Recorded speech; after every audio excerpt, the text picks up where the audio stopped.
बिस्मिल्लाहिर्रहमानिर्रहीम। अस्सलाम वालेकुम। हम 9th क्लास उर्दू का पहला सबक हिजरत नबवी पढ़ रहे थे, जिसका आज हमने दूसरा हिस्सा पढ़ना है। देखें, हज़रत अबू बकर रज़ियल्लाहु तआला अन्हु से पहले करारदाद हो चुकी थी। करारदाद यानी मशवरा या तजवीज़।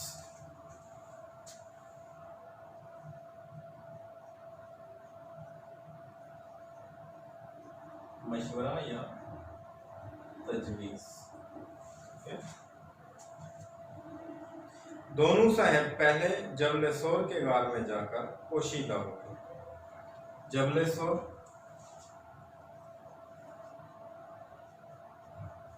सोर वही गार सोर के नाम से जो मशहूर है, ठीक है। और वैसे इसका मैंने लिखना है मक्का के करीब एक पहाड़।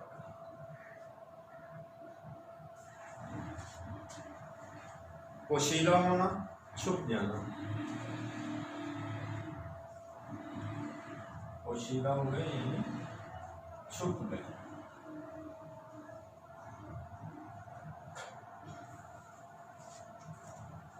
ये गार आज भी मौजूद है और बोसा गाहे खलाइक है। बोसा गाह यानी चूमने की जगह, खलाइक मखलूक। तो बोसा गाहे खलाइक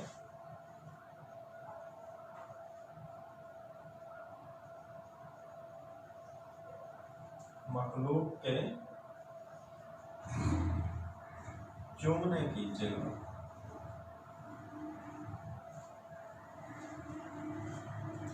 हजरत अबू बकर रज़ियल्लाहु तआला अन्हु के बेटे अब्दुल्ला, जो नौखेज जवान थे, नौखेज यानी नौजवान थे, शब को यानी रात को गार में साथ होते।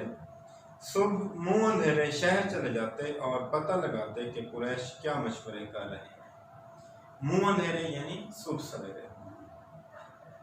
जो कुछ खबर मिलती शाम को आकर आन हजरत सल्लल्लाहु अलैहि वसल्लम से अर्ज करते यानी बता देते। हजरत अबू बकर रज़ियल्लाहु तआला अन्हु का गुलाम कुछ रात गए बकरियां चरा कर लाता और आप सल्लल्लाहु अलैहि वसल्लम और हजरत अबू बकर रज़ियल्लाहु तआला अन्हु उनका दूध पी लेते। 3 दिन तक सिर्फ यही ग़िज़ा थी। ग़िज़ा यानी खुराक।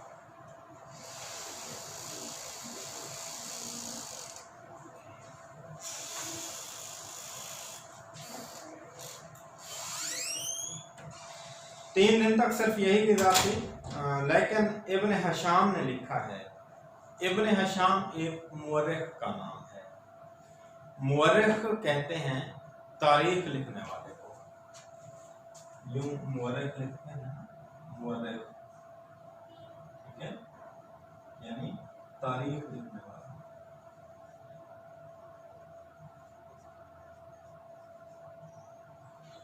तो इब्न हशाम एक मुअर्रिख है। इब्न हशाम ने लिखा है कि रोजाना शाम को अस्मा रज़ियल्लाहु तआला अन्हा घर से खाना पकाकर गार में पहुंचा आती थी। इसी तरह 3 रातें गार में गुजारी। शिबली नोमानी के असलूब में हमने ये बात पढ़ी है कि उनका अंदाज मुहक्किकाना है, यानी वो जो बात तहरीर करते हैं पहले उस पर तहकीक करते हैं। अब तहकीक के अंदर ये बात आई है कि हज़रत मोहम्मद सल्लल्लाहु अलैहि वसल्लम और हज़रत अबू बकर सिद्दीक़ रज़ियल्लाहु तआला अन्हु गार के अंदर सिर्फ जो है उन्होंने 3 दिन जो है दूध पर गुजारा किया। और इब्न हशाम के मुताबिक जो तारीख लिखी गई है वो कहते हैं कि हज़रत अस्मा रज़ियल्लाहु तआला अन्हा वहाँ गार में जाकर खाना भी पहुँचा रही थी। अब शिबली नोमानी ने भी जो है वो इब्न हशाम का हवाला साथ दिया है, ठीक है, यानी इब्न हशाम के बकौल के ये बात यूं है, ठीक है, यानी इसके मज़ीद कुछ शवाहिद ना मिलने की वजह से शिबली नोमानी ने इसको खुद नहीं कहा, यानी इब्न हशाम का हवाला साथ दिया। अब इब्न हशाम के मुताबिक वो बात, ठीक है। अब ये जो है आप पर डिपेंड करता है कि आप जो है इस बात पर यकीन कर भी सकते हैं और नहीं भी कर सकते, क्योंकि मुख्तलिफ तारीख़ें पढ़ने से ये मालूम हुआ कि कुछ मुअर्रिख़ लिखते हैं कि आप सल्लम और हज़रत अबू बकर सिद्दीक़ रज़ियल्लाहु तआला अन्हु सिर्फ दूर पर गुजारा करते थे। कुछ मुअर्रिख़ लिखते हैं कि नहीं, हज़रत अस्मा जो है रज़ियल्लाहु तआला अन्हा खाना भी पहुँचा। सुबह कुरैश की आंखें खुली तो पलंग पर आन हज़रत सल्लल्लाहु अलैहि वसल्लम की बजाय यानी जगह पर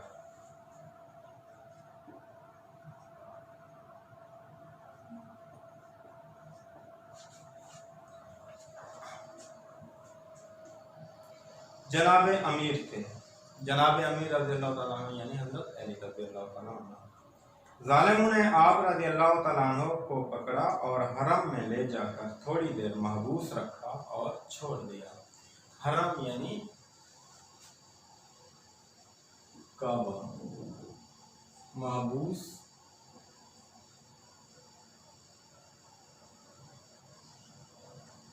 कैद। फिर आन हज़रत सल्लल्लाहु अलैहि वसल्लम की तलाश में निकले।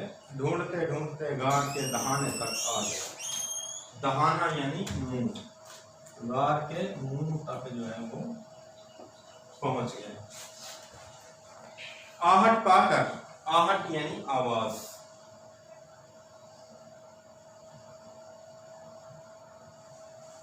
आहट पाकर हजरत अबू बकर रज़ियल्लाहु तआला अन्हु गमज़दा हुए यानी दुखी हो गए और आन हजरत सल्लल्लाहु अलैहि वसल्लम से अर्ज़ किया कि अब दुश्मन इस कदर करीब है, दुश्मन इस कदर करीब आ गए हैं कि अगर अपने कदम पर उनकी नज़र पड़ जाए तो हमको देख लें। आप सल्लम ने फरमाया, ला तहज़न, घबराओ नहीं, इन्नल्लाह, बेशक अल्लाह, माना, हमारे साथ है। ठीक है, सूरह तौबा के अंदर ये आयत है, आयत नंबर 40। इसका तर्जुमा ये है, घबराओ नहीं, बेशक अल्लाह हमारे साथ है। तो ये मुख्तसर सवाल में भी पूछ सकते हैं कि ये आयत जो है कौन सी सूरत मुबारक से ली गई है। कुरैश ने इश्तिहार दिया था। इश्तिहार देना यानी मशहूरी कराना या ऐलान कराना।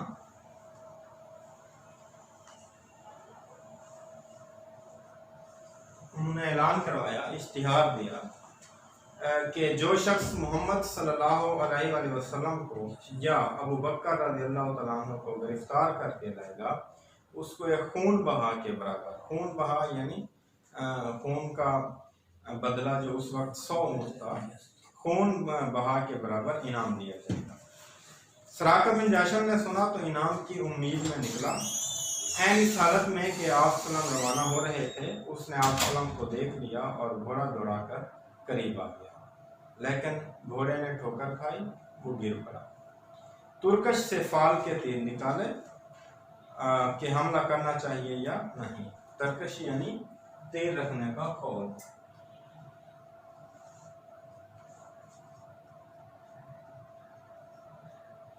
तीर रखने का कौल। फाल यानी शगुन, दूसरे लफ्जों में किस्मत आजमाना कह सकते हैं। तो उसने यानी उसके पास एक खौल था, खौल के अंदर मुख्तलिफ तीर थे।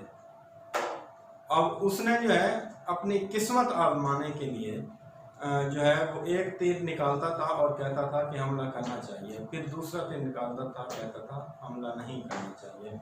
तो उसका ईमान ये था कि आखिरी तीर पर हाँ आएगा तो मुझे हमला करना चाहिए, अगर नहीं आएगा तो फिर मुझे नहीं करना चाहिए। लेकिन उसके आखिरी तीर में जो है वो जवाब नहीं आता। घोड़े ने ठोकर खाई, वो गिर पड़ा। तरकश से फाल के तीर निकाले कि हमला करना चाहिए या नहीं, जवाब में नहीं निकला। लेकिन 100 ऊँटों का गरा बहा मुआवजा ऐसा न था कि तीर की बात मान न जाए। गरा बहा कीमती,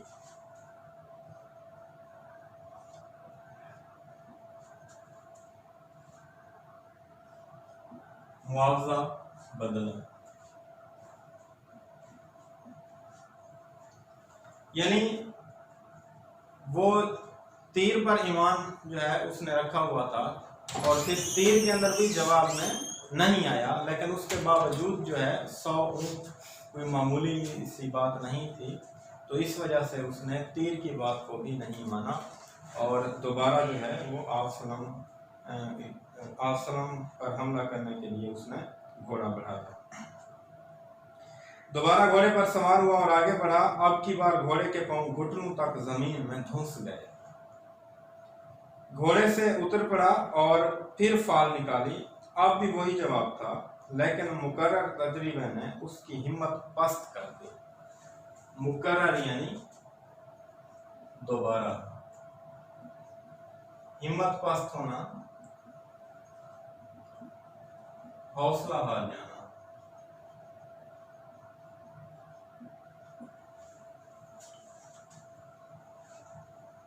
और यकीन हो गया कि ये कुछ और आसार हैं। आसार यानी निशानियां, अलामात।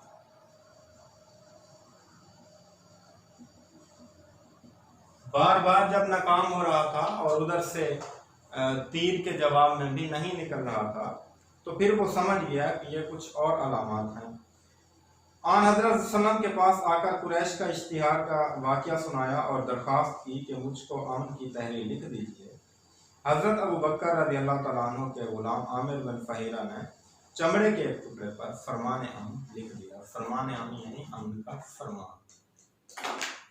तो बेटा कहने का मकसद ये है कि ये जो सराका बिन जाशम का वाक़या है, ये सराका बिन जाशम अपने वक्त का एक बहुत बड़ा शाह सवार यानी घुड़सवार था, ठीक है, और इसे अपनी घुड़सवारी पर बड़ा नाज था। लेकिन जब आसलम का पीछा इसने किया, ताक़ुब किया, तो उस वक्त ये बार बार नाकाम हुआ और बार बार नाकाम होने की वजह से ये समझ गया कि मेरी नाकामी के पीछे जो है कोई राज है, कोई बात है, वरना मैं इतना मामूली शाह सवार नहीं हूँ कि नाकाम होता हूँ। तो फिर वो समझ गया कि ये कुछ और अलामात हैं। तो फिर जो है यानी उसके दिल के अंदर खौफ पैदा हो गया और फिर जो है वो आसलम के पास फरमान अमन के लिए आया, ठीक है, और ये बाद में अपने पूरे कबीला के साथ मुसलमान हो गया था। तशरीफ आवरी की खबर मदीने में पहले पहुंच चुकी थी। तशरीफ आवरी यानी आमद।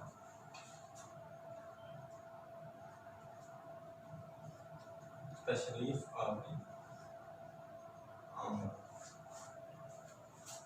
तमाम शहर हुमतन चश्मे इंतजार था। हुमतन मुकम्मल तौर पर, चश्मे इंतजार, इंतजार की आंख। इंतजार की आंख बड़ी बेकरार होती है, तो इससे मुराद ये है यानी शिद्दत का इंतजार।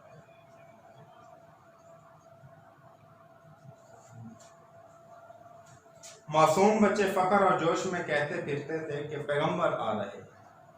लोग हर रोज तड़के से निकल कर शहर के बाहर जमा होते। तड़के से यानी सुबह सवेरे।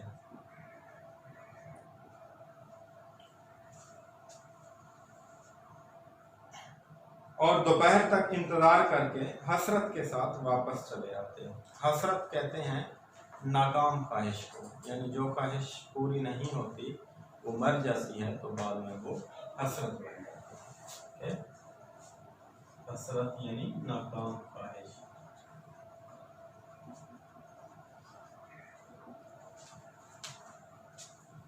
एक दिन इंतजार करके वापस जा चुके थे कि एक यहूदी ने कले से देखा। कला यानी शाही महल।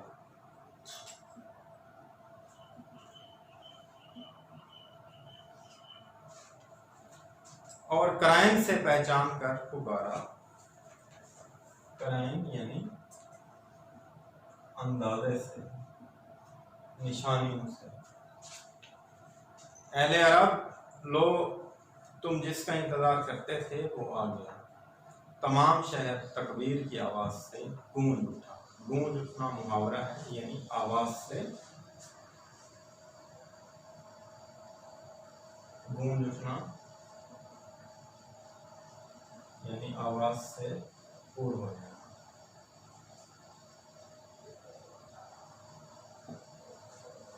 इस सबक का माक़िज़ है सीरत नबी सल्लल्लाहु अलैहि वसल्लम। यानी इस पैराग्राफ में ये बताया गया है कि आप सल्लल्लाहु अलैहि वसल्लम की आमद मदीना में पहले पहुंच चुकी थी, तो मदीना के लोग आप सल्लम के आने का इंतज़ार कर रहे थे और आप सल्लम के इस्तकबाल करने की नीयत से हर रोज़ जो है सुबह अपने घरों से निकल जाते और वो कोशिश करते थे कि सबसे पहले जो है हर शख्स की ये ख्वाहिश होती थी कि सबसे पहले नबी पर मेरी नज़र पड़े और मैं उसका इस्तकबाल करूँ। यानी बड़े जोश व खरोश और वल्वले से जो है आप सल्लम का वो इंतज़ार कर रहे थे। ठीक है, तो फिर एक दिन वो आ ही गया जिस दिन पैगम्बर सल्लल्लाहु अलैहि वसल्लम तशरीफ़ ले आए और तमाम शहर के अंदर जो है तकबीर की आवाज़ गूंजने लगी। ठीक है बेटा, ये हमारा सबक था। इसकी मशक की तरफ आते हैं। मुख्तसर सवालात हैं। हिजरत नबवी से क्या मुराद है? यानी हिजरत नबवी से मुराद ये है कि हज़रत मोहम्मद सल्लल्लाहु अलैहि वसल्लम का मक्का से मदीना की तरफ तशरीफ़ ले जाना हिजरत नबवी कहलाता है। ठीक है, ये आपकी किताब के अंदर इसके जवाब मौजूद हैं और ये जो हमने सबक पढ़ा है इसी सबक के अंदर ही इनके जवाब मौजूद हैं। दूसरा सवाल देखें, रसूल पाक सल्लल्लाहु अलैहि वसल्लम ने नबूवत के कौन से साल हिजरत फरमाई? रसूल पाक सल्लल्लाहु अलैहि वसल्लम ने नबूवत के 13वें साल हिजरत फरमाई। ठीक है। हज़रत अमीर रज़ियल्लाहु तआला अन्हु से कौन सी शख्सियत मुराद है? हज़रत अमीर रज़ियल्लाहु तआला अन्हु से मुराद हज़रत अली रज़ियल्लाहु तआला अन्हु। रसूल पाक सल्लल्लाहु अलैहि वसल्लम ने हज़रत अली रज़ियल्लाहु तआला अन्हु से क्या इरशाद फरमाया? आप सल्लम ने इरशाद फरमाया कि मुझको हिजरत का हुक्म हो चुका है। आप ये देखें, पहला जो सफ़ा है सबक का, इसका आखिरी पैराग्राफ देखें। आखिरी पैराग्राफ की जो है चौथी लाइन, तीसरी लाइन देखें। इसके आखिर पे मुझको हिजरत का हुक्म हो चुका है, मैं आज मदीना रवाना हो जाऊंगा। ये देखें, मुझको हिजरत का हुक्म हो चुका है, मैं मदीना रवाना हो जाऊंगा। तुम मेरे पलंग पर मेरी चादर ओढ़ कर सो रहो, सबको सब क्या मानते हैं वापस देना। यहाँ तक ये हाईलाइट करना। हज़रत अस्मा रज़ियल्लाहु तआला अन्हा कौन थी? हज़रत अस्मा रज़ियल्लाहु तआला अन्हा हज़रत अबू बकर सिद्दीक़ रज़ियल्लाहु तआला अन्हु की शहज़ादी थी। कुरैश ने रसूल सल्लल्लाहु अलैहि वसल्लम और हज़रत अबू बकर रज़ियल्लाहु तआला अन्हु को गिरफ़्तार करने का क्या इनाम मुकर्रर किया? ये सफ़ा नंबर 3 देखें, ये पैराग्राफ नंबर 3 है। यानी उन्होंने एक खून बहा के बराबर यानी 100 ऊँट इनाम मुकर्रर किया। सराका बिन जशम कैसे तय हुआ? यही वाक़या जो हमने अभी पढ़ा है सराका बिन जशम का, इसको मुख्तसर तौर पर आप तहरीर करेंगे कि सराका बिन जशम इनाम की लालच से अपना घोड़ा दौड़ा कर आप सल्लम का ताक़ुब करने लगा, तो घोड़े ने ठोकर खाई, गिर गया। फिर उसने फाल से अपनी जो है फाल निकाली, तो जवाब में कि हमला करना चाहिए या नहीं, तो जवाब में नहीं आया, हमला नहीं करना चाहिए। उसके बावजूद भी जो है वो इनाम के लालच में दोबारा जब हमला करने लगा तो उसके घोड़े के पाँव ज़मीन में धंस गए, तो समझ गया कि ये कुछ और आसार है। तो फिर जो है उसने आप सल्लम से फरमाने अमन की दरख्वास्त की और इस तरह वो तय हुआ। उसके बाद देखें, MCQs हैं खाली जगह। हाफिज़ आलम ने मुसलमानों को दारुल अमान मदीना की तरफ रुख करने का हुक्म दिया। मदीना पर निशान लगाएंगे। नबूवत का डैश साल शुरू हुआ और अक्सर सहाबा मदीना पहुंच चुके, तो वही इलाही के मुताबिक आन सल्लम ने भी मदीने का आलम फरमाया। इसके ऑप्शन में देखें 12वां, 10वां, 13वां और 15वां, तो नबूवत का 13वां साल शुरू हुआ, 13वां पर निशान लगाएं। उस वक्त भी आप सल्लम के पास बहुत सी डैश जमा थी, तलवारें, अमानतें, खजूरें, नेमतें। तो अमानतें डैश को मालूम हो चुका था कि कुरैश आप सल्लम के कत्ल का इरादा कर चुके हैं। जनाब अमीर रज़ियल्लाहु तआला अन्हु पर निशान लगेंगे। और देखें, डैश से पहले करारदाद हो चुकी थी हज़रत अबू बकर रज़ियल्लाहु तआला अन्हु। उसके बाद देखें, इसी तरह डैश रातें गार में गुजारी, 3 लाते हैं, 3 पर निशान लगे हैं। ये तमाम जवाब आपके सबक के अंदर भी मौजूद हैं, वहाँ से आप देख सकते हैं। उसके बाद दुरुस्त और गलत बयानात की निशानदही करनी है। दावत हक के जवाब में हर तरफ से तलवार की झनकारें सुनाई दे रही थीं, दुरुस्त है। हाफिज आलम ने मुसलमानों को दारुल अमान हबशा की तरफ रुख करने का हुक्म दिया, नहीं, गलत है, क्योंकि दारुल अमान मदीना की तरफ रुख करने का हुक्म दिया था। नबूवत के 13वें साल अक्सर साहबा मदीना पहुंच चुके थे। नबूवत का 13वां साल शुरू हुआ और अक्सर साहबा मदीना पहुंच चुके थे। ये आपके पहले सफ़र पर मौजूद है, दुरुस्त है। सब लोगों ने एक ही राय पेश की, गलत है, मुख्तलिफ राय पेश की गई थी। अहले अरब ज़राना मकान के अंदर घुसना मयूब समझते थे, दुरुस्त है। फातेह खैबर के लिए कत्ल का फर्श गुल था, दुरुस्त है। हज़रत अबू बकर रज़ियल्लाहु तआला अन्हु का गुलाम रात में बकरियां चरा कर लाता, दुरुस्त है। हज़रत आयशा रज़ियल्लाहु तआला अन्हा घर से खाना पका कर गार में पहुंचा आती थी, गलत है। सुबह कुरैश की आंखें खुली तो पलंग पर आन हज़रत सल्लम की बजाय जनाब अमीर रज़ियल्लाहु तआला अन्हु थे, ठीक है। नबी करीम सल्लम की तशरीफ़ आवरी की खबर मदीना में पहले पहुंच चुकी थी, दुरुस्त है। उसके बाद कालम है, ये पहला कलम में दारुल अमान है, इसका ताल्लुक दारुल अमान मदीना से है, निशान लगाना है, दारुल अमान का ताल्लुक मदीना से है। उसके बाद दियानत है, दियानत अमानत, कातलगा, फर्श गुल, हमतन, चश्मे इंतज़ार, तलवार, झनकार। ठीक है बेटा, यहाँ पर हमारा पहला सबक इख्तिताम पज़ीर होता है। इसके अंदर जो पेपर पर्चे के अंदर जो सवाल बनते हैं खुलासे के और तशरीह के, ठीक है, यानी एक सबक का खुलासा लिखना होता है, 2 सबक दिए होते हैं, उनमें से एक मुंतखब करना होता है। तो खुलासे और तशरीह के बारे में मैं आपको मुख्तसर बताता चलूँ कि आपने ये सवाल किस तरह हल करना है।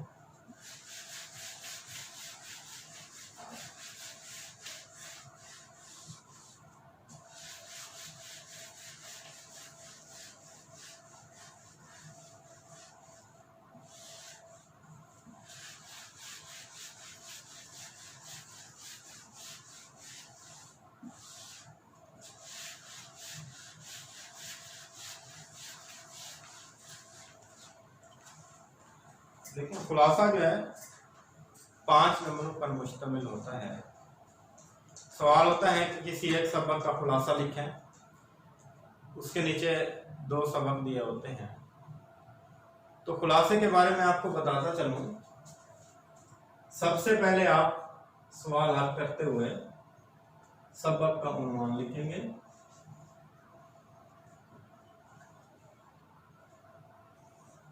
क्योंकि 2 सबक दिए होते हैं तो उनमें से आपने एक लिखना होता है।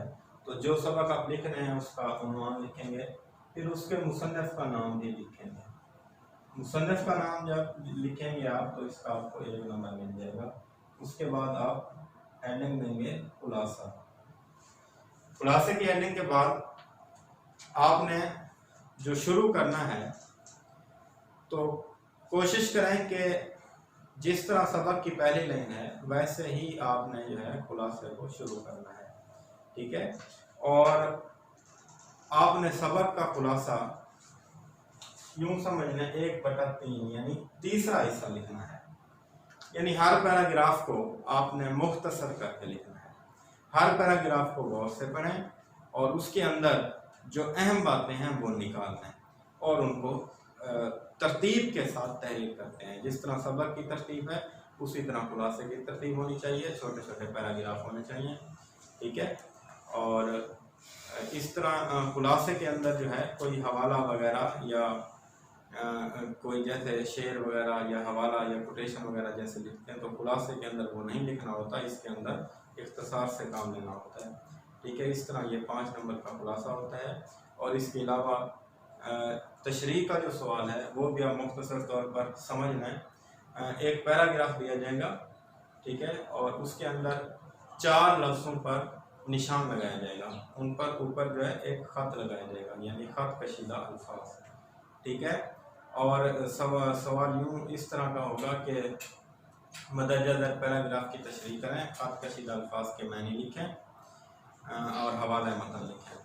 तो तशरीह करते हुए भी सबसे पहले आप पैराग्राफ को गौर से पढ़ें और उसके बाद हम ये देखें कि ये किस सबक से लिया गया है।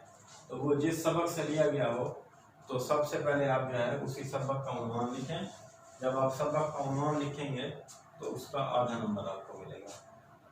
फिर उसके बाद मुसन्निफ का नाम लिखें, मुसन्निफ के नाम का भी आपको आधा नंबर मिलेगा तशरीह के अंदर। उसके बाद जो ख़त कशीदा अल्फाज हैं, यानी जो 4 लफ्ज़ों पर जो है निशान लगे हुए हैं, आपने उनके मायने लिखने हैं। ठीक है, यानी अल्फाज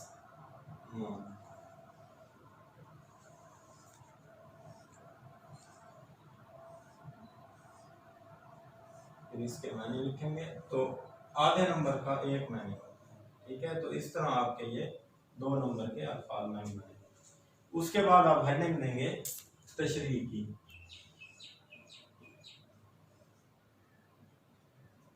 ठीक है, तशरीह की हेडिंग के बाद आपने सबसे पहले ये जो सबक का तारुफ पढ़ाते हुए मैंने असलूब बयान पर निशान लगवाया था, तशरीह की हेडिंग के बाद सबसे पहले आप यहाँ पर असलूब बयान लिखेंगे। असलूब बयान की अलग से हेडिंग नहीं देंगे बल्कि वैसे ही लिख देंगे, यानी शिबली शहर भी थे, ये जो मैंने आपको निशान लगाया था आप यूं लिखेंगे। ठीक है, तो आपका एक पैराग्राफ जो है वो असलूब का बन जाएगा। उसके बाद आपने उस पैराग्राफ की वजाहत करनी है।